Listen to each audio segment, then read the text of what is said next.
10절 말씀 봉독하겠습니다.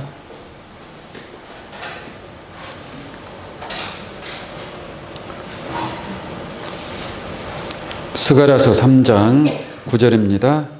만군의 여호와가 말하노라. 내가 너 여호수아 앞에 세운 돌을 보라. 한 돌에 7 눈이 있느니라. 내가 새길 것을 새기며 이 땅의 죄악을 하루에 제하리라. 만군의 여호와가 말하노라. 그 날에 너희가 각각 포도나무와 무화과 나무 아래로 서로 초대하리라 하셨느니라. 아멘. 스가랴서 3장 9절로 10절까지 봉독해 드렸습니다. 오늘 이 말씀을 통해서 한 돌에 7 눈이라는 제목으로 말씀을 증거하도록 하겠습니다. 오늘 말씀의 제목이 좀 의아하죠? 한 돌에 7 눈. 오늘 본 말씀에 기록된 내용입니다. 마치 이것은 지난 시간에 말씀을 드린 것처럼 순금 등대 안에 7 등잔이 있습니다. 7 등잔이 있는 것처럼 이것을 다른 말로 표현을 하면 한 돌에 7 눈이다라고 설명을 드릴 수 있겠습니다. 자, 한 돌에 7 눈에 이 섭리가, 이 하나님의 뜻이 어떻게 이루어지고 또 어떠한 역사로 나타나게 될 것인지 오늘 말씀을 통해서 분명하고 확실하게 깨닫는 귀한 시간이 되기를 원합니다. 제가 속성에 관해서 가끔 말씀을 드리는데요. 속성이라는 것은 변하지가 않는다고 그랬죠. 사람도 사람 각각 개인마다 다 보면은 속성이 다 있어요, 없어요? 다 그 개성이라는 게 있고 그 사람마다 성질이라는 게 다 있습니다. 그게 어지간해서 잘 변하지가 않습니다. 그것은 동물도 마찬가지고요. 식물도 마찬가지고 모든 물건들은 다 그마다의 속성이라는 것이 다 있습니다. 그래서 죽을 때까지, 어찌 보면 죽을 때까지 그 속성이 변하지가 않습니다. 그렇죠? 사과나무는 사과 열매를 맺게 되어 있죠. 그러니까 사과 열매를 맺는 속성을 가지고 있다 이 말이에요. 감나무는 감 열매를 맺는 그 속성을 가지고 있습니다. 그러니까 감나무는 죽을 때까지 무슨 열매를 맺는 거예요? 감이 맺힌다는 얘기예요. 사과나무에는 사과 열매가 맺게 되어 있습니다. 그 속성이 죽을 때까지 가지고 가는 겁니다. 고양이는 고양이의 속성이 있다고 그랬죠. 고양이도 자기의 속성을 죽을 때까지 가지고 가는 겁니다. 변할 수가 없는 거예요. 귤나무하고 귤하고 탱자하고 어떻게 보면 조금 멀리서 보면 비슷하게 보일 수도 있겠죠. 그죠? 그러나 탱자하고 귤은 같아요, 달라요? 다릅니다. 속성이 완전히 다르죠. 맛이 다르다라는 얘기예요. 맛이 비슷하게 보이기는 하지만 그 속성은 다르다라는 얘기예요. 제가 이런 말씀을 드리는 것은 여러분들이 속성에 관한, 여러분들은 과연 나는 누구의 속성으로 태어났을까? 여러분들은 누구의 속성으로 태어났을 것 같아요? 여러분들의 부모님의 속성을 받아서 나왔겠죠. 그러니까 생김새도 비슷해요, 안 비슷해요? 비슷해요. 말하는 것도 어찌 보면 비슷할 수도 있고, 그죠?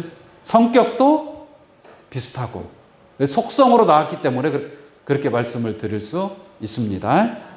그런 것처럼 하나님도 하나님의 속성이 있는 줄로 믿습니다. 변하지 않는 하나님의 속성이 있다라는 얘기예요. 그 하나님의 속성으로 나오신 분이 바로 예수 그리스도인 줄로 믿습니다. 그러니까 예수님을 보는 것은 곧 누구를 보는 것이다? 하나님을 보는 것이다. 뭐 예수를 믿는 것은 또 하나님을 믿는 것이다. 곧 예수님의 말씀이 곧 하나님의 말씀이다. 이렇게 설명드릴 수 있는 줄로 믿습니다. 그것은 왜 그래요? 속성이기 때문에 그렇다라는 얘기예요. 속성. 또 예수님으로부터 나온 자도 예수님의 속성을 가지고 나왔다라고 말씀을 드릴 수 있겠죠. 예. 자, 이러한 그 속성의 섭리를 여러분들이 이해하고 오늘 말씀을 깨닫는 그러한 시간이 되기를 원합니다. 자, 오늘 본 말씀 한번 보도록 하겠습니다. 스가랴 3장 9절입니다. 만군의 여호와가 말하노라. 만군의 여호와가 말하노라. 하나님은 만군의 여호와입니다. 그러니까 만군이니까 군사들이 많다는 얘기, 적다는 얘기예요. 뭐 헤아릴 수 없이 많은 군사를 거느리는 분이 바로 여호와 하나님이신 줄로 믿습니다. 그게 만군의 여호와니까 힘이 있고 권세가 있고 능력이 있는 줄로 믿습니다. 그 만군의 여호와가 말하노라. 그러니까 이 말은, 여호와의 말씀은 이루어진다는 얘기, 안 이루어진다는 얘기예요. 그 말에 힘이 있고 권세가 있고 만군의 여호와니까요. 이루지 못할 것이 무엇이 있겠습니까? 만군의 여호와가 말하노라. 이 만군의 여호와에 관해서 만군의 여호와가 함께 한다면, 만군의 여호와가 함께하면 우리는 승리할 줄로 믿습니다. 예. 스가랴서 12장 한번 보겠습니다. 스가랴서 12장이 아니고 스가랴서 8장을 먼저 보도록 하겠습니다. 스가랴서 8장 23절로 봅니다. 스가랴서 8장 23절. 만군의 여호와가 말하노라. 같은 말씀이죠? 예. 만군의 여호와가 말하더라. 그날에 방언이 다른 열국 백성 10명이 유다 사람 하나의 옷자락을 잡을 것이라. 그날에 마지막 때를 얘기하는 겁니다.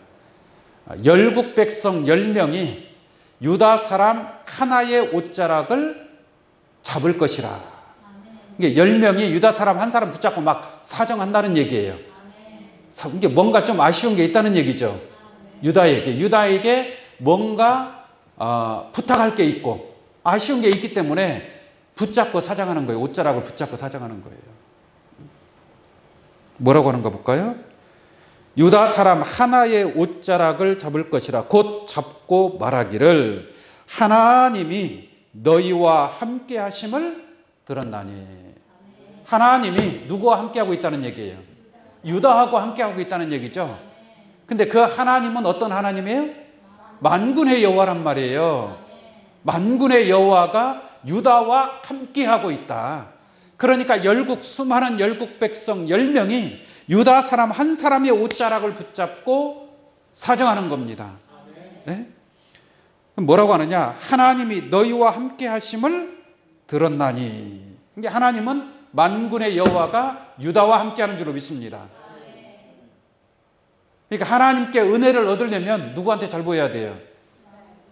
유다에게 잘 보여야 된단 말이에요. 왜? 하나님이 누구와? 유다와 함께 한단 말이에요. 유다와. 그러므로 열국 백성 10명이 유다의 옷자락을 잡을 때가 있을 줄로 믿습니다. 여러분들은 유다 백성이 되어야 되겠죠. 하나님이 함께하는, 만군의 여호와가 함께하는 유다 백성으로 나타나시기를 원합니다. 하나님이 너희와 함께 하심을 들었나니 우리가 너희와 함께 가려 하노라 하리라 하시니라 라고 말씀하고 있습니다. 이 말씀을 통해서 볼 때 만군의 여호와가 유다와 함께한다. 할렐루야. 그러므로 유다의 역사를 통해서 하나님의 뜻이 이루어진다라는 것을 우리가 알 수 있는 줄로 믿습니다. 자, 다시 오늘 본 말씀 보도록 하겠습니다. 스가랴 3장 9절입니다. 만군의 여호와가 말하노라. 내가 너 여호수아 앞에 세운 돌을 보라. 한 돌에 7 눈이 있느니라. 이게 여호수아 앞에 세운 돌을 보라. 한 돌에 7 눈이 있느니라. 여기서 여호수아는 모세의 사명을 이어받은 여호수아를 얘기하는 게 아닙니다. 성경에는 여호수아라는 인물이 여러 명이 나옵니다. 이스라엘 백성들을 가나안 땅까지 인도한 여호수아가 있죠. 그 여호수아가 있지만 여 말씀에 나오는 여호수아는 대제사장 여호사닥의 아들 대제사장 여호수아, 스가랴 선지자 때에 있었던 그 제사장 두고 사는 말입니다. 여호수아 앞에 세운 돌을 보라. 한 돌에 7 눈이 있느니라. 세상에 돌에 눈이 달린 그런 돌 보신 적 있어요? 없죠? 한 돌에 몇 눈이 있다? 7 눈이 있다. 여러분들은 눈이 몇 개예요? 여러분들은 2개밖에 없죠? 근데 이 한 돌은 눈이 몇 개가 달렸어요? 7개가 달렸어요. 이런 돌이 있다면 참 신비하겠죠? 그러지 않겠습니까? 자, 이 한 돌에 7 눈이 있느니라 라고 말씀하시고 그 뒤에 뭐라고 했는가 볼게요. 내가 새길 것을 새기며. 이게 이 돌에다가 뭔가를 새긴다는 얘기죠. 뭘 새기는 거예요? 새길 것을 새기며. 이게 새겨야 될 게 있다는 얘기잖아요. 이게 새길 것을 한 돌에다가 새긴다 이 말이에요. 새길 것을 새기며 그 다음에 이 땅의 죄악을, 다 같이 이 땅의 죄악을 하루에 제하리라. 놀라운 말씀 아닙니까? 한 돌에 7 눈이 있는데 그 한 돌에 7 눈에다가 하나님께서 새길 것을 새겨서 이 땅의 죄악을 하루에 제하해 버린다는 얘기예요. 지금 이 세상에 죄악이 꽉 찼어요, 안 찼어요? 죄악이 관영하고 있지 않습니까? 근데 이 땅의 죄악을 한 돌에 7 눈이 이 땅의 죄악을 하루에 제하는 이러한 놀라운 역사가 이 한 돌의 7 눈을 통해서 나타나게 된다는 얘기예요. 그럼 이 한 돌의 7 눈의 비밀을 우리가 알아야 되겠죠? 그러니까 이 비밀을 깨닫는 참 복된 시간 되기를 원합니다. 여러분들이 지금까지 신앙생활 해오면서 한 돌의 7 눈을 통해서 이 땅의 죄악을 하루에 제한다는 말을 들어본 적 있어요? 없어요? 없죠? 예수 그리스도의 십자가를 통해서 우리 죄사함을 받는다라는 그런 말은 많이 들어봤지만 그래요, 안 그래요? 우리가 예수의 피로 죄사함을 얻는 줄로 믿습니다. 우리의 모든 죄가 다 용서받는 거예요. 그런데 한 돌의 7 눈을 통해서 이 땅의 죄악을 하루에 제한다. 참 이 섭리를 여러분들이 깨닫는 자가 되어서 여러분들의 믿음과 신앙이 어린아이의 신앙이 아니라 장성한 자의 믿음에 이를 수 있는 그러한 신앙으로 거듭나기를 원합니다. 아멘. 먼저 이 한 돌에 관해서 알아보기 전에 이 돌에 관한 말씀을 성경에 어떻게 기록되어 있는가, 돌에 관한 내용을 한번 알아보도록 하겠습니다. 시편 18편 말씀 보겠습니다. 시편 18편 2절을 보겠습니다.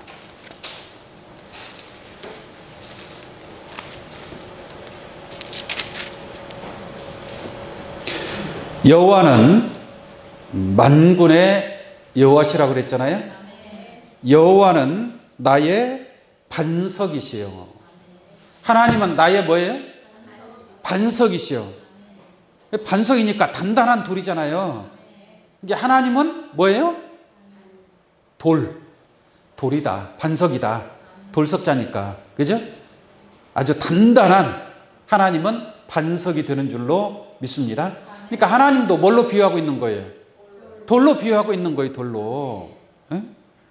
하나님은 나의 반석이시요, 나의 요새시요, 나를 건지시는 자시요, 나의 하나님이시요, 그 다음에 나의 피할 바위시요. 할렐루야. 하나님은 피할 바위. 바위는 단단해요, 안 단단해요? 얼마나 단단합니까? 그거 깨기도 어렵잖아요. 반석이라고 얘기해. 반석이요 하나님은 바위다 이 말이에요. 제가 속성에 관해서 말씀을 드렸죠. 하나님은 돌과 같은, 바위와 같은, 반석과 같은 그러한 속성을 가지신 분이 바로 하나님이시다라는 것을 알 수가 있는 줄로 믿습니다. 근데 그 하나님 속에서 누가 오셨어요? 예수님이 오셨단 말이에요. 이게 하나님이 돌로 비유하고 있으니까 그 하나님으로부터 임하신 예수 그리스도도 뭘로 비유할 수 있겠어요? 돌이다라고 말씀드릴 수 있습니다. 왜? 속성이기 때문에. 하나님은 바위시요 반석이요 그 돌이 되시는 하나님으로부터 나온 자니까 그 나온 자도 돌과 같은 그런 단단한 속성을 가지고 있다. 이렇게 말씀드릴 수 있겠습니다. 정말로 예수님도 돌인지 한번 보겠습니다. 고린도전서 10장 말씀 보겠습니다.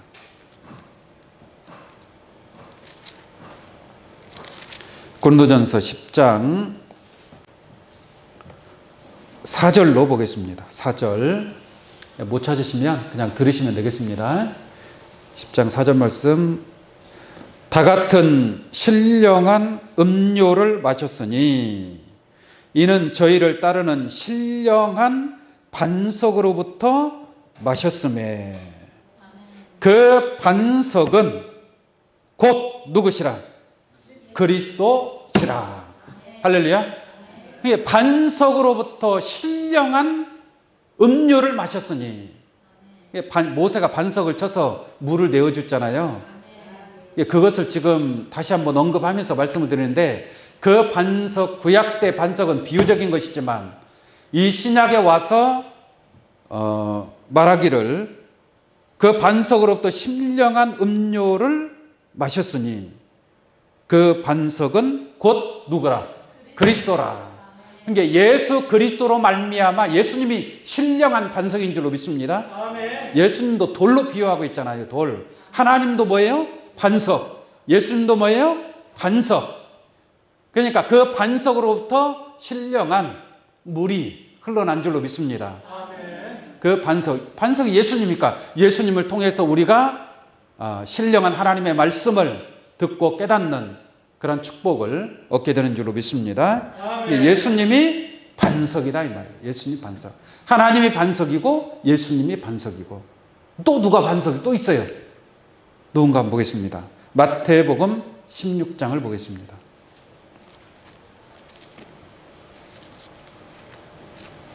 마태복음 16장 17절 한번 보겠습니다.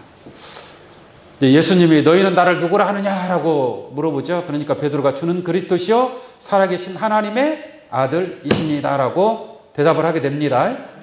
그러니까 예수님이 그 베드로의 대답을 듣고 하시는 말씀이에요. 예수께서 대답하여 가라사대 바요나 시몬아 네가 복이 있도다. 이를 네게 알게 하니는 혈육이 아니요 하늘에 계신 내 아버지시니라 라고 말씀하고 있습니다. 그러니까 베드로의 그 깨달음은 누구한테 배워서 깨닫는 것이 아니라 혈육이 아니라 하늘에 계신 내 아버지로부터 깨달음을 받았다는 얘기예요.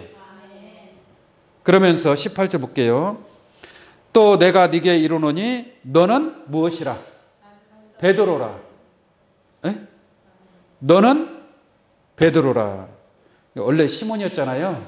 시몬이었는데 예수님 주는 그리스도의 살아계신 하나님의 아들이신다. 아주 놀라운 깨달음으로 답변을 했잖아요. 그러한 답변을 듣고 예수님이 시몬을 베드로라라고 한 거예요. 새 이름을 준 거예요. 새 이름을. 베드로라는. 근데 베드로가 무슨 뜻이에요? 반석이라는 뜻이잖아요. 다시 한번 보겠습니다. 너는 베드로라. 내가 이 반석 위에 내 교회를 세우리니. 반석 위에 내 교회를 세우니. 근데 반석은 베드로잖아요. 그러니까 누구 위에 교회를 세워야 돼요? 베드로 위에. 베드로 위에. 반석 위에 내 교회를 세운다. 그러니까 베드로가 반석이 된 줄로 믿습니다. 하나님도 반석이고 예수님도 뭐예요? 반석이고 예수로부터 나온 제자 베드로도 뭐예요? 반석이 된다라는 것을 알 수가 있습니다. 그러면서 하는 말이 반석 위에 내 교회를 세우는. 이게 하나님의 교회는 어디 위에 세워지는 거예요? 반석 위에 세워지는 거예요. 반석에. 만약에 반석이 아니고 어떤 다른 모래 위에 집을 지었다. 결국은 어떻게 되는 거예요? 무너질 수밖에 없는 줄로 믿습니다. 반석 위에 집을 지으면 음부의 권세가 이기지 못한다라고 얘기하는 거예요. 음부의 권세가 이기지 못하리라. 그러면 반석 위에 세워지지 아니한 교회는 음부의 권세에 의해서 다 삼킴을 받게 돼 있다 이 말입니다. 음부의 권세에 의해서 다 그 교회는 반석에 세워지지 아니한 교회는 다 무너진다라는 것을 깨닫길 바랍니다. 그 반석이라는 것이 무엇입니까? 베드로가 깨달은 그 깨달은 말씀, 그 말씀이 곧 반석이다라는 것을 알아야 될 줄로 믿습니다. 이게 깨달은 말씀이 없으면 반석 위에 집을 짓는 거예요? 아니라는 얘기죠. 하나님의 말씀이 반석과 같고 예수님의 말씀이 반석과 같고 베드로가 깨달은 그 말씀이 반석과 같은 줄로 믿습니다. 아멘. 그러한 깨달음 위에 교회가 지어질 때에 음부의 권세가 이기지 못하는 그러한 축복을 얻게 됨인 줄로 믿습니다.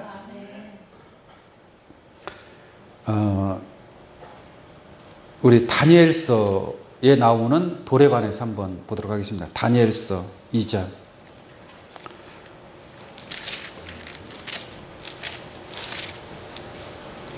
다니엘서 2장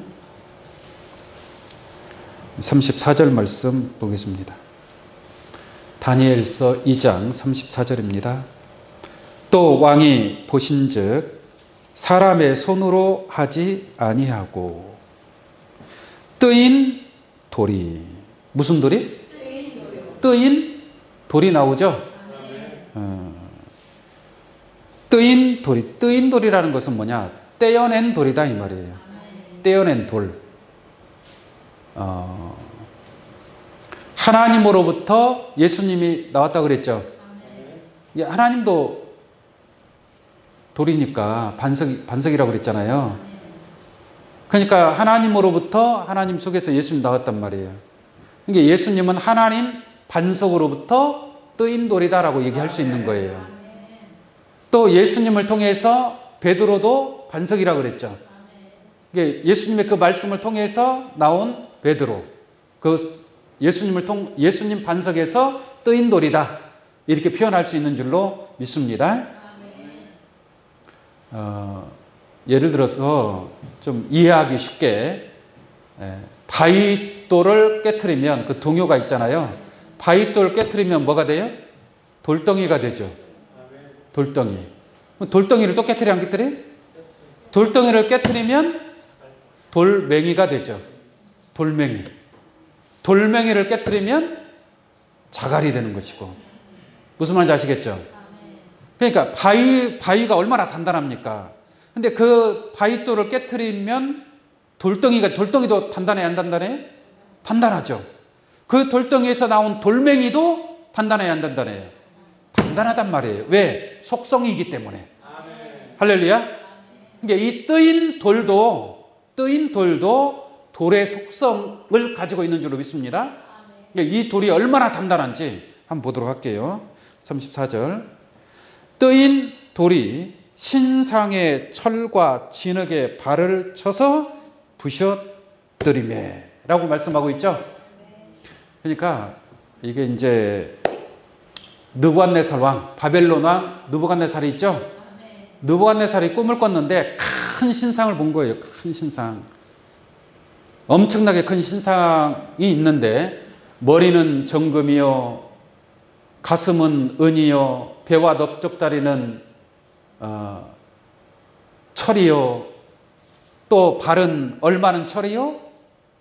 이게 금, 은, 놋, 철. 발은 얼마는 철이요? 얼마는 흙으로 지어졌다. 이렇게 기록이 되어 있습니다. 이게 뜨인 돌이 산에서부터 뜨인 돌이 날라와 가지고 그 우상에 발을 칩니다. 큰 신상에 발을 친단 말이에요. 발을 치니까 그 신상이 발이 무너져 버리니까 어떻게 되는 거예요? 넘어지는 거예요. 네? 넘어지는 겁니다. 다리가 힘이 없으면 넘어져요, 안 넘어져요? 넘어져요. 다리에 힘이 있어봐요. 힘있게 달려갈 수 있지만 다리에 뭔가 문제가 생겨서 기운이 없으면 그냥 쉽게 넘어질 수 있다는 얘기예요. 그런 것처럼 영적인 큰 신상이지만 그 신상에 발을 치니까, 발이 무너지니까 전부 다 노시요, 은이요, 정금, 모든 신상이 다 넘어지게 되는 줄로 믿습니다. 아멘. 그게 뜨인 돌을 통해서 신상을 심판하는 거예요. 이해가시겠습니까? 뜨인 돌을 통해서, 뜨인 돌을 통해서 심판한다라는 얘기죠. 35절 보겠습니다. 때에 철과 진흙과 놋과 은과 금이 다 부서져 여름 타작 마당에 겨같이 되어. 타작 마당에 뭐같이 돼요? 겨같이 돼요. 겨는 바람에 다 날아가 버리잖아요. 네? 그러니까 그 큰 무거운 신상이, 그 신상이 무너져 버리니까 다 껍데기가 돼 버리는 거예요. 가라지가 돼 버리는 거예요. 겨같이 되어서 어떻게 되는가 볼까요? 겨같이 되어 바람에 불려 간 곳이 없었고 우상을 친 돌은, 이게 그 큰 신상이 곧 뭐였어요? 우상이란 말이에요. 우상. 우상을 친 돌은 태산을 이루어. 산에서 돌이 날라와 가지고 그 신상에 발을 쳤는데 그 돌이 신상을 넘어져 버리고 겨가 되어서 날아가 버리고, 우상을 친 돌은 무엇을 이루어요? 태산을 이루는 거예요. 태산. 온 세계에 가득하였느니라. 무엇이 가득했다는 얘기? 뜨인 돌이 우상을 무너뜨리고, 그러므로 온 세계 이 돌들의 세상이 되는 줄로 믿습니다. 그 돌이라는 것은, 여기서 돌이라는 것은 실상적인 저 산에 있는 돌들을 얘기하는 거겠어요? 아니죠. 이 돌들은 전부 다 하나님도 돌로 비유하고, 예수님도 뭐예요? 돌로 비유하고, 베드로도 뭐예요?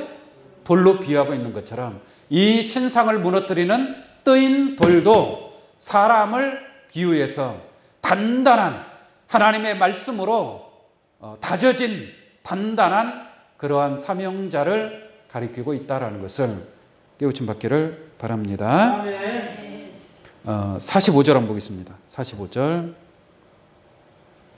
왕이 사람의 손으로 아니하고 산에서 뜨인 돌이. 그러니까 이 산에서 떨어져 나온 돌이란 이 말이에요. 산에서 떨어져 나온 돌, 뜨인 돌, 떼어낸 돌이라고 말씀드릴 수 있겠습니다.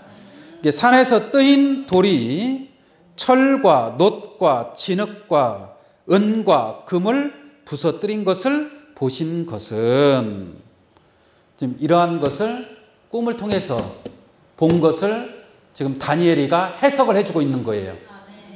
이것을 보신 것은 크신 하나님이 장래일을, 무슨 일을? 장래일을 왕께 알게 하신 것이라. 이 꿈이 참되고 이 해석이 확실하다라고 말씀하고 있습니다. 이러한 역사가 앞으로 이루어질 장래일로 기록된 말씀인 줄로 믿습니다.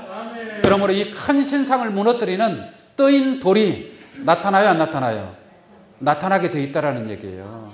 나타나서 큰 신상을 무너뜨리고 온 세계가 뜨인 돌의 세상을 이루는 그런 놀라운 축복이 있게 될 것을 다니엘서를 통해서 말씀하고 있는 줄로 믿습니다. 아멘. 우리가 이런 말씀을 통해서 볼 때에 우리가 이 돌에 관한 하나님의 뜻, 하나님의 섭리를 깨닫는 것이 얼마나 중요한가를 알 수 있는 줄로 믿습니다. 아멘. 여러분들이 많이 들어서 아시겠지만 예수님은 아까 반석이라고도 얘기했죠. 아멘. 반석이라고도 얘기했지만 또 예수님을 머릿돌로도 비유하고 있습니다. 아멘. 머릿돌이라고도 하고 산돌로도 비유하고 있습니다. 아멘. 산돌. 예수님은 왜 머리가 되는 돌이냐? 머릿돌. 예수님이 머릿돌로 오셨는데 건축자들이 머릿돌을 다 버려버렸어요. 머릿돌을 버렸어요. 그러한 내용을 한번 보도록 하겠습니다. 마태복음 21장. 마태복음 21장 24절로 보겠습니다.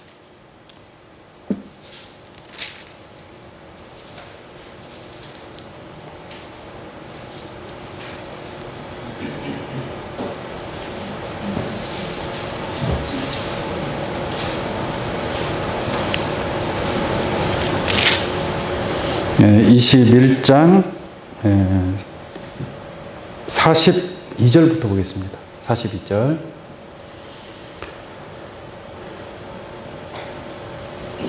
예수께서 가라사대 너희가 성경에 건축자들의 버린 돌이 모퉁이의 머릿돌이 되었나니 이것은 주로 말미암아 된 것이요 우리 눈에 기이하도다 함을 읽어본 일이 없느냐. 이제 이게 시편에 예언된 말씀을 인용하면서 지금 말씀하고 있는 겁니다. 이게 건축자들이 돌을 버렸다. 이 돌은 누구를 가리키는 거예요? 예수 머릿돌을 가리켜서 하는 말이에요.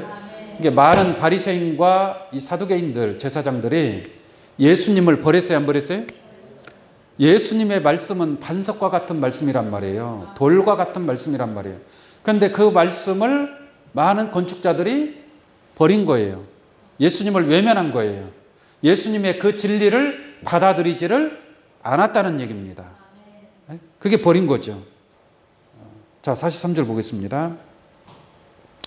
그러므로 내가 너희에게 이르노니 하나님의 나라를 너희는 어떻게 하고? 빼앗기고. 이게 그 머릿돌을 버린 자들은 하나님의 나라를 어떻게 하는 거예요? 빼앗기는 거예요. 머릿돌이 없는 자는 하나님의 나라를, 이게 머릿돌이 없다는 게 예수가 없다는 얘기잖아요. 예수가 없는데 어떻게 하나님 나라에 들어갈 수 있겠습니까? 무슨 말인지 아시겠죠? 예. 예. 너희는 하나님의 나라를 빼앗기고 그 나라에 열매 맺는 백성이 받으리라. 열매 맺는 자들은 머릿돌이 함께하는 자들만이 구원을 받을 수 있다라는 말씀이 되겠습니다. 44절 보겠습니다. 이 돌 위에 떨어지는 자는 깨어지겠고, 돌 위에 떨어지는 자는 뭐예요? 깨어지겠고. 돌 위에 떨어진다는 것은 쉽게 말하면 깨어진다는 것은 내 모든 내 죄악이 깨어지고 내 생각이 깨지고 내 욕심이 깨지고 모든 것을 다 내려놓는다는 얘기예요. 육신의 속성 모든 것들이 다 깨어져 버린다는 얘기입니다. 할렐루야. 하나님의 말씀을 듣고 깨질 것은 깨져야 될 줄로 믿습니다. 깨져야 될 것이 안 깨지니까 이게 문제가 되는 거예요. 말씀을 들었으면 그 말씀에 순종하고 그 말씀대로 따라갈 수 있는 그러한 신앙이 되어야 될 줄로 믿습니다. 이게 깨지면, 내가 깨지면 하나님 나라를 얻는 거예요. 내가 깨지면.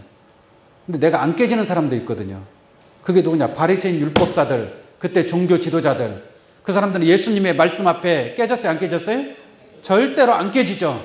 더 예수님을 핍박하고 멸시하고 예수님을 십자가에 못 박아 죽인 자가 된 줄로 믿습니다. 이게 내가 깨져야 된다는 얘기예요. 내가. 이게 깨어지면 사는 거예요. 그런데 반대로 이 돌 위에 떨어지는 자는 깨어지겠고 이 돌이 사람 위에 떨어지면 어떻게 됩니까? 저를 가루로 만들어 뭐예요? 흩으리라 라고 말씀하고 있습니다. 그러니까 이 돌이 사람 위에 떨어지면 이거는 심판의 역사예요. 구원이 아니고 심판. 이게 하나님의 말씀, 이 머릿돌을 버린 자들을 심판하는 역사예요. 그래서 가루로 만들어서 흩어버린다. 이 말이나 아까 뜨인 돌이 날라와가지고 우상에 발을 친다 그랬죠. 발을 치니까 그 우상이 뭐가 돼버려요? 겨가 되어 바람에 흩어버릴 것이다 라고 말씀하고 있습니다. 이게 같은 말씀인 게 우상이 심판을 받는 거예요. 돌이 우상을 쳐서 심판한다라는 것을 깨우침 받기를 바랍니다. 45절에 뭐라고 했습니까? 대제사장들과 바리새인들이 예수의 비유를 듣고 자기들을 가리켜 말씀하신 줄을 알고 그랬죠? 그러니까 너희들은 건축자로서 교회를 건축하는 자들이잖아요. 건축자로서 머릿돌을 뭐 했다? 버렸다 이 말이에요. 그러니까 버린 자들이 그와 같이 이 돌이 사람 위에 떨어져서 그 가로로 만들어서 흩어버린다 라는 그런 심판의 말씀이다라는 것을 우리가 깨달을 수 있는 줄로 믿습니다. 이런 말씀들은 성경에 많이 기록이 되어 있는데 우리 베드로전서를 한번 보도록 하겠습니다. 베드로전서, 히브리서, 야고보서 다음에 베드로전서 2장 4절로 보겠습니다. 베드로전서 2장 4절입니다. 사람에게는 버린 바가 되었으나, 이게 지금 예수님이 관한 말씀이에요. 이게 많은 사람들에게는 예수님이 어떻게 했어요?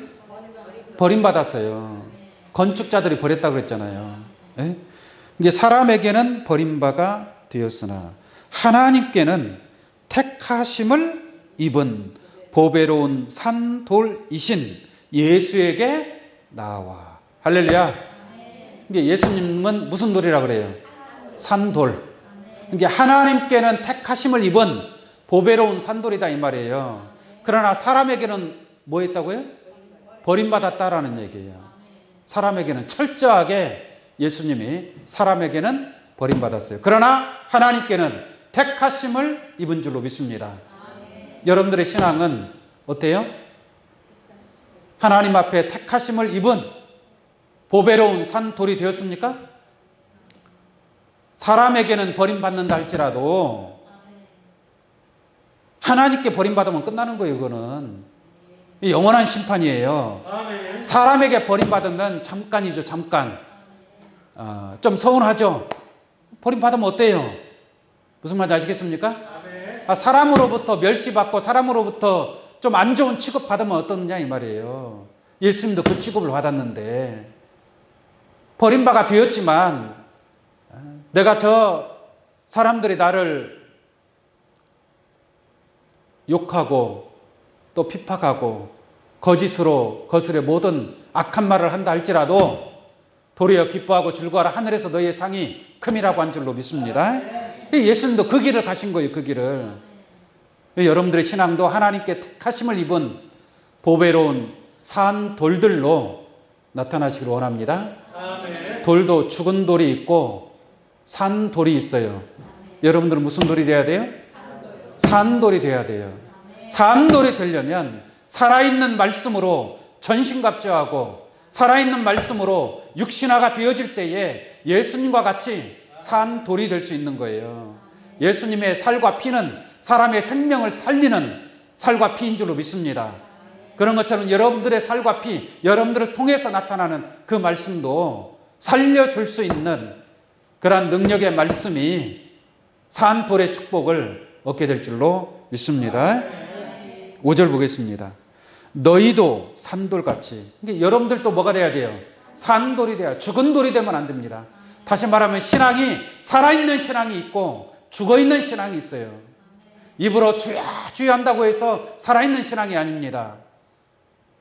죽은 돌은 어떤 사람이냐? 모세 율법도 어디에다 기록했어요?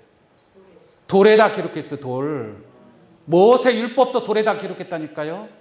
십계명의 율법, 초동학문의 말씀, 그런 세상적인 육신적인 그러한 말씀, 그 말씀을 기록하면 그것은 산돌이 죽은 돌이 죽은 돌이 되는 거예요. 율법은 살리는 말씀이 아니라 뭐 하는 말씀이에요? 죽이는 말씀이에요. 죽이는 말씀. 율법은. 근데 그 율법이 좋다고 그 율법적인 설교를 하고 교훈적이고 도덕적이고 인본주의적인 설교, 복받는 설교, 병 고치는 설교, 사람의 뜻에 의해서 나타나는 그러한 말씀을 증거한다 이 말이에요. 그러니까 그런 말씀 아무리 기록해봐야 그것은 산돌이 아니고 뭐예요? 죽은 돌이 되는 거예요. 죽은 돌이. 여러분은 예수 그리스도 안에는 요한복음 1장 17절 말씀 보면은 율법은 누구로 말미암아 온 것이요? 모세로 말미암아 온 것이요. 은혜와 진리는 누구로 말미암아? 예수 그리스도로 말미암아 온 것인 줄로 믿습니다. 예수님은 산돌이지만 모세 율법은 죽은 돌이다라는 거예요. 그 율법에 머물러 있는 신앙, 그 율법에 머물러 있는 신앙, 그것은 죽은 돌의 신앙이다라고 말씀을 드립니다. 5절 보겠습니다. 너희도 산돌같이 신령한 집으로 세워지고. 산돌은 신령한 하나님의 영이 함께하는 자들인 줄로 믿습니다. 이게 신령한 집으로 세워지고 예수 그리스도로 말미암아 하나님이 기쁘게 받으실 신령한 제사를 드릴 거룩한 제사장이 될지라. 이게 예수님과 같이 신령한 제사장으로 나타나는 귀한 여러분들 되기를 원합니다. 6절 보겠습니다.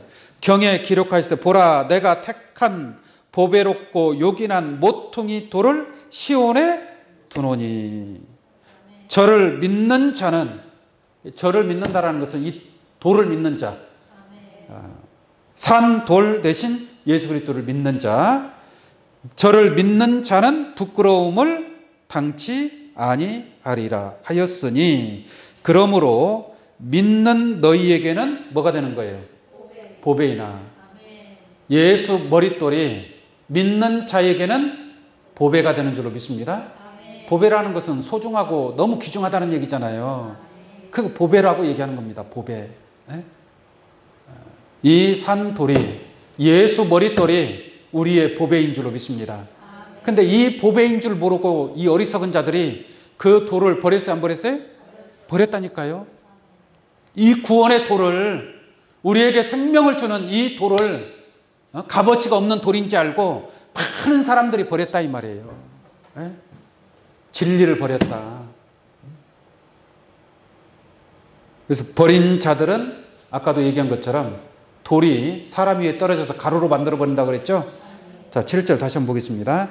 그러므로 믿는 너희에게는 보배이나. 믿는 자들에게는 구원이 되니까 보배로운 돌이 되는 거죠. 예수 머릿돌이 얼마나 보배로운 돌이 됩니까? 사도행전 4장 12절 말씀에 예수 이름 위에, 예수 머릿돌 이름 위에 구원받을 만한 다른 이름을 주신 바가 없다라고 한 줄로 믿습니다. 그러니까 우리에게는 보배로운 돌이에요. 그러나 버린 자들에게는 어떻게 되는가 볼까요? 그러므로 믿는 너희에게는 보배이나 믿지 아니하는 자에게는 건축자들의 버린 그 돌이 모퉁이의 머릿돌이 되고 또한 부딪히는 돌과 거치는 반석이 되었다 하니라. 이게 머릿돌에 의해서 부딪히고 거치는 반석이 되어버린 거예요. 다시 말씀을 드리면 이 말씀을 듣는 사람들 중에 이 말씀을 듣고 정말 보배로운 말씀이다, 정말 생명의 말씀이다 라고 깨닫고 믿는 자들에게는 보배로운 말씀이 되지만 이 말씀을 듣고도 자기 생각이 강하고 자기가 그동안 신앙생활 해온 것이 아까워서 버리지 못하고 말씀대로 순종하지 못하는 자들은 이 말씀이 거치는 반석이고 부딪히는 돌이 되어버리는 거예요. 이게 말씀하고 부딪힌다는 얘기예요. 부딪혀. 진리하고 부딪히는 거예요. 부딪혀서 내가 깨지면 사는 거예요. 그러나 깨지지 않는 자는 심판이 임하게 된다는 것을 알기를 원합니다. 그래서 8절 다시 볼게요. 또한 부딪히는 돌과 거치는 반석이 되었다 하니라. 저희가 말씀을 순종치 아니함으로. 결론은 뭐예요? 말씀에 순종하지 않는다. 그러므로 순종치 아니함으로 넘어지나니. 길 가다가 돌에 부딪혀서 넘어지는 경우 있어요, 없어요? 넘어지면 뭐가 깨져요? 코가 깨져요? 이 영적으로 넘어지면 돼야 안 돼요. 이 돌에 걸쳐서 넘어지면 안 돼요. 이 돌이 나에게 보배로운 돌이 돼야 된다 이 말이에요. 보배로운 말씀이 돼야 되는데 이것이 거치는 반석이 되고 부딪히는 돌이 돼가지고 걸려서 넘어져 버린다 이 말이에요. 넘어지면 깨지는 거지 뭐 어떻게 되는 거예요. 그래서 넘어지나니 이는 저희를 이렇게 정하신 것이라. 9절 보겠습니다. 오직 너희는 택하신 뭐요? 족속이요. 왕 같은 뭐요? 제사장들이요. 할렐루야. 이러한 축복이 이 말씀을 믿는 자들에게 이루어지게 될 것인 줄로 믿습니다. 자, 오늘 본 말씀 보도록 하겠습니다. 스가랴서 3장 9절입니다. 만군의 여호와가 말하노라. 만군의 여호와가 말하노라. 너 여호수아 앞에 세운 돌을 보라. 한 돌에 7 눈이 있느니라.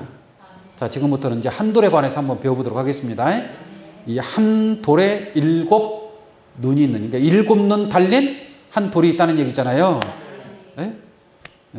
이 한 돌에 관해서 이사야 28장을 한번 보겠습니다. 이사야 28장.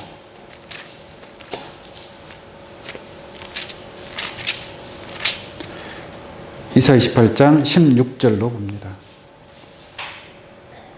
이사야 28장 16절. 그러므로 주 여호와께서 가라사대 보라 내가 한 돌을 시온에 두어. 한 돌을 어디에 두어요? 시온에 두어. 이게 시온에 한 돌이 있는 줄로 믿습니다. 시온에 한 돌이 있다라는 것을 아시고 두어 기초를 삼았나니 곧 시험한 돌이요. 시험한 돌은 이미 다 테스트를 다 해봤다는 얘기잖아요. 이게 기초돌로서 쓰기에 기초돌은 단단해야 돼, 안 단단해야 돼? 단단해야 되잖아요. 건물을 지으려면 기초를 아주 단단하게 튼튼하게 해야 되기 때문에 단단한 돌을 밑에다 먼저 깝니다. 초석을 다지는 거죠, 초석을. 그와 같이 기초를 삼았노니 곧 시험한 돌이요. 그 다음 뭐라 그랬어요? 귀하고, 이사야 28장 16절입니다. 귀하고 견고한 기초돌이라. 이게 귀해요, 안 귀해요? 귀한 돌이다, 보배로운 돌이다 이 말이에요. 귀하고 견고한 기초돌이라. 기초돌이라. 그것을 믿는 자는, 그것을 믿는 자는 뭘 믿는다는 얘기예요? 한 돌, 시온에 한 돌을 둔다 그랬잖아요. 이미 시험한 돌이고 견고한 기초돌이라고 한 줄로 믿습니다. 이게 그 돌을 믿는다라는 것은, 돌이라는 것은 사람을 상징한다고 그랬죠. 예수님도 2000년 전에 뭐였어요? 돌이었잖아요. 머릿돌이었잖아요. 산돌이었잖아요. 그런 것처럼 이 한 돌도 한 돌의 사명을 가진 자를 설명하고 있는 줄로 믿습니다. 그래서 그것을 믿는 자는 급절하게 되지 아니하리로다.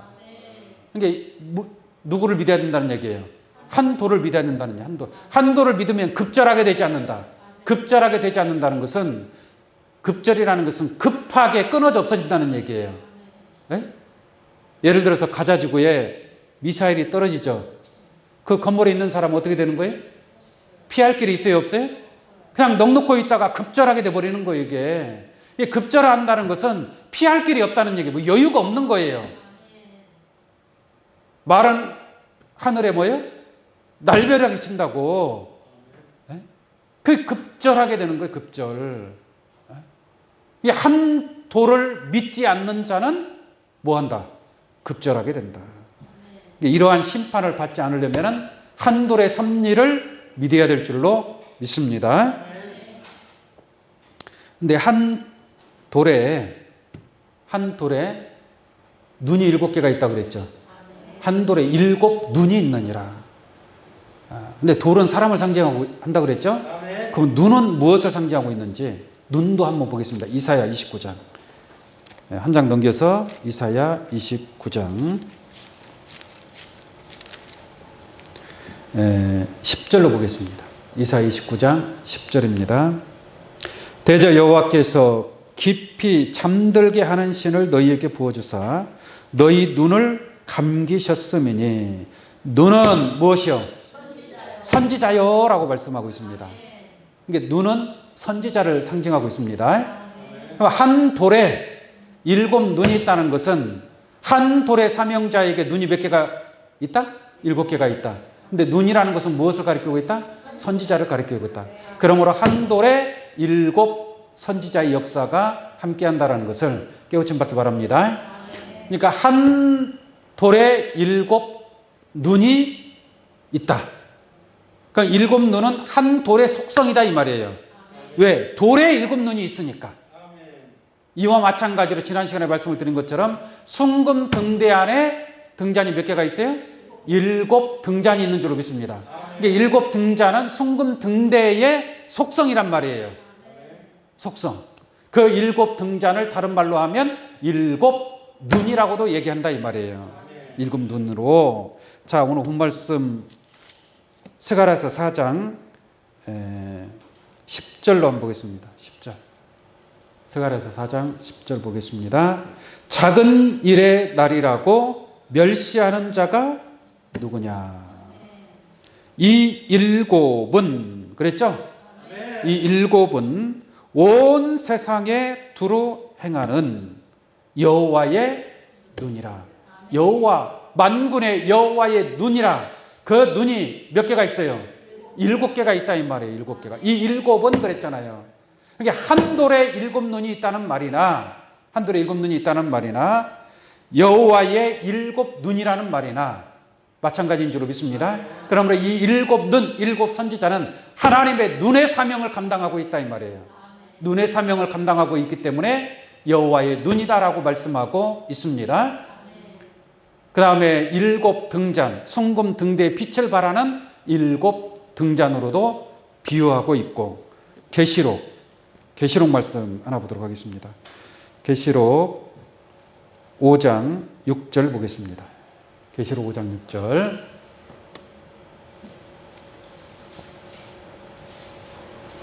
내가 또 보니 보좌와 네 생물과 장로들 사이에 어린 양이 섰는데 일찍 죽임을 당한 것 같더라.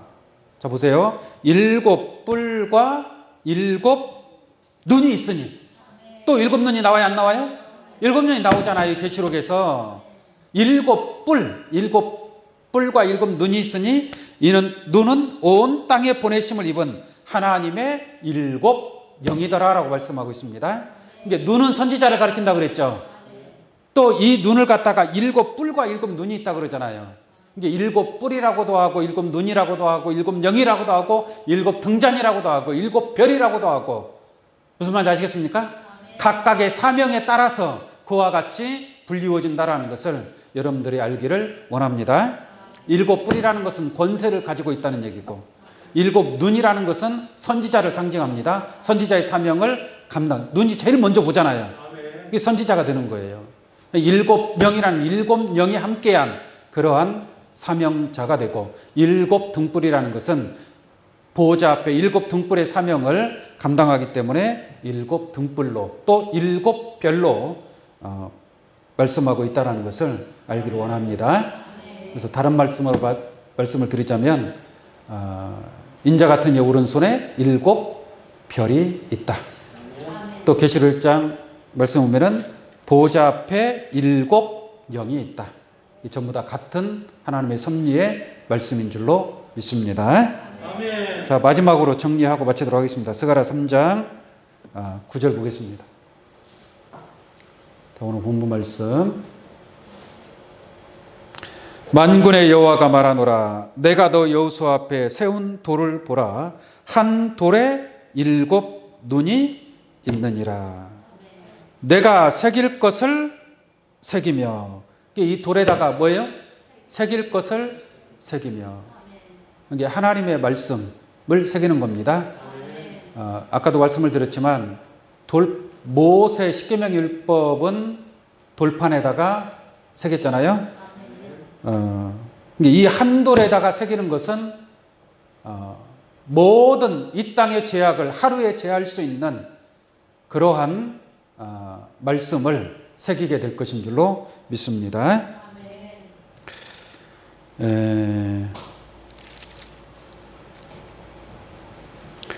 제가 하박국 2장 2절을 한번 읽어드리도록 할게요. 여호와께서 내게 대답하여 가라사대 너는 이 묵시를 기록하여 판에 명백히 새기라 라고 말씀하고 있습니다. 이게 판에다가 뭘 새기라?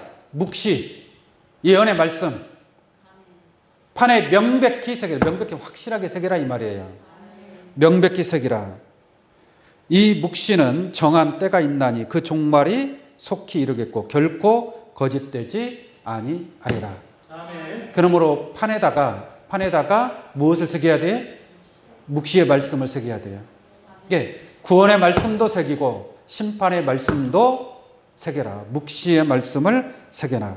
판에 명백히 새긴다고 하신 말씀처럼 한 돌의 7 눈에게도 그와 같이 새길 것을 하나님이 새기는 역사가 있게 되는 줄로 믿습니다. 아멘. 오늘 여러분들이 여기서 말씀 듣는 것도 뭐 하고 있는 거예요? 새기고 있는 거예요. 새기는 거예요.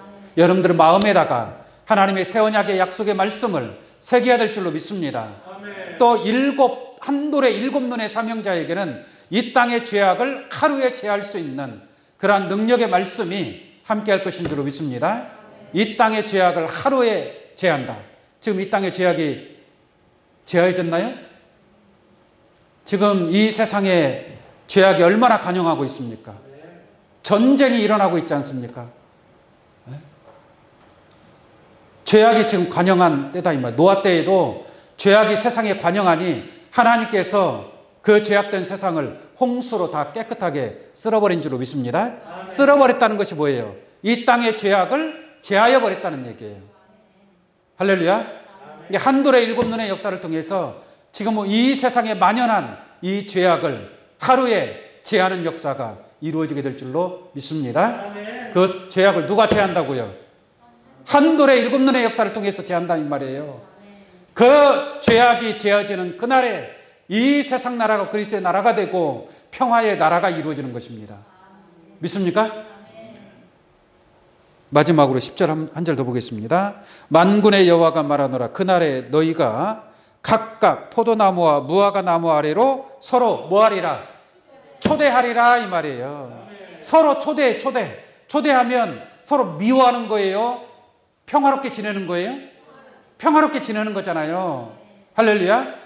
그러니까 한 돌의 7 눈의 역사를 통해서 이 땅의 죄악을 하루에 제하고, 하루에 제한다는 것은 신상을 무너뜨린다는 것이고 바벨론을 무너뜨린다는 얘기예요. 바벨론이 무너져야 이 땅의 죄악이 하루에 제하는 그러한 역사가 이루어지게 될 줄로 믿습니다.